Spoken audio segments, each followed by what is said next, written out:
welcome to Today's Talk.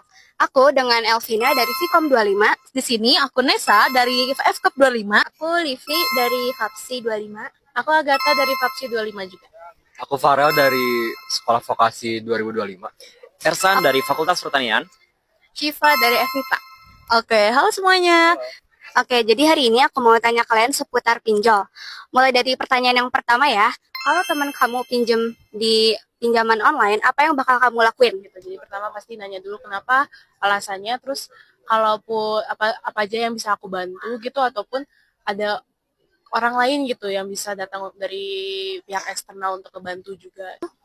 Pastinya harus tahu dulu sih, teman aku tuh pinjaman online, kenapa? Apakah karena butuh banget? Dan kalau misalkan segitu butuhnya, kenapa nggak minta dulu bantuan ke aku gitu, sebagai temannya gitu. Paling nanya dulu, dan kalau misalkan bisa dibantu, pastinya dibantu. Kalau aku juga bakal nanya dulu kayak kenapa pinjol, dan soalnya itu kan rawan banget ya pinjol. Jadi kayak aku bakal sebisa mungkin nanya, terus kayak antisipasi dia buat gak pinjol. Sebelumnya sih kalau misalnya dia cerita ke aku ya berarti aku lebih ke nanya dulu sih kenapa dia bisa sampai ke pinjam online gitu. Jadi tadi ada yang bilang kenapa nggak pinjam dulu ke aku? Oh keren, kaya berarti nih. Iya. Amin.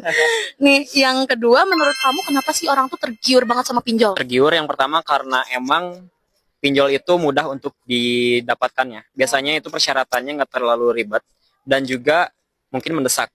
Dia membutuhkan dana yang cepat sehingga dia kepikiran untuk ikut pinjol tersebut. Ya karena pinjol itu dananya cepet kan, dan juga persyaratannya kata yang dibilang Ersan cuman dikit dan cuma itu aja, jadi orang-orang tertariknya ke pinjol. Kalau menurut saya, pinjol itu kayak memberikan kesempatan bagi orang lain itu untuk membeli barang-barang yang mereka mau, walaupun mereka mungkin duitnya itu belum ada ya, karena bisa menunda, nanti paling bayarnya itu paling bulan depan atau minggu depan. Jadi itu emang sangat memanfaatkan kecenderungan orang-orang Indonesia yang nanti aja dulu. Jadi itu emang sangat predatoris. Aku juga setuju sama Livi, tapi mungkin ada juga yang punya keadaan mendesak gitu, seperti darurat harus mengambil darurat kesehatan dan lain-lain. Jadi dari ada memang hal-hal alasan di mana mereka mau ngebeli sesuatu, ada juga alasan di mana mereka memang didesak oleh keadaan gitu. Jadi mereka harus pinjol untuk dapat uang cepat. Bisa keadaan gitu ya jadinya. Oke, pertanyaan yang selanjutnya, kalau tiba-tiba ditagih padahal nggak pinjam, kamu bakal ngapain? Kalau dari saya sendiri sih, saya coba tanya dulu, ini kenapa bisa tiba-tiba ditagih. Terus saya juga emang harus berhati-hati karena ini mungkin aja jadi kayak modus penipuan.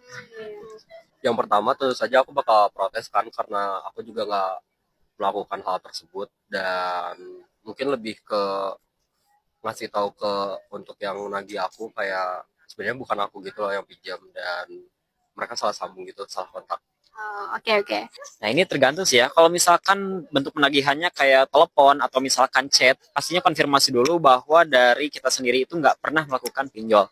Dan juga kalau misalkan kita punya teman yang bisa ngelacak nomor, atau kita sendiri deh yang bisa ngelacak, itu lacak nomornya. Bisa aja itu jadi kayak salah nomor gitu masukinnya. Dan juga kita harus tahu kenapa dia menghubungi nomor kita. Biasanya itu antara sebelum-sebelumnya dimasukin nomor yang salah, atau memang sengaja gitu. Kalau aku sendiri jujur bakal aku abain, soalnya karena aku ngerasa nggak pinjol kan, jadi kayak gitu. Nah, kalau dari aku sendiri, karena takutnya ada penyebaran informasi yang tidak diinginkan, aku harus beresin itu ke akarnya. Wah, ini yang satu ini tahu banget soal pinjol, yang satu lagi introvert version. Ini itu pertanyaan terakhir BTW guys. Jadi yang terakhir ini, kira-kira ciri website pinjol tuh kayak gimana sih? Boleh dong di-share biar orang-orang tuh tahu gitu, nggak terkait sama pinjol lagi gitu. Ciri web pinjol. Ya.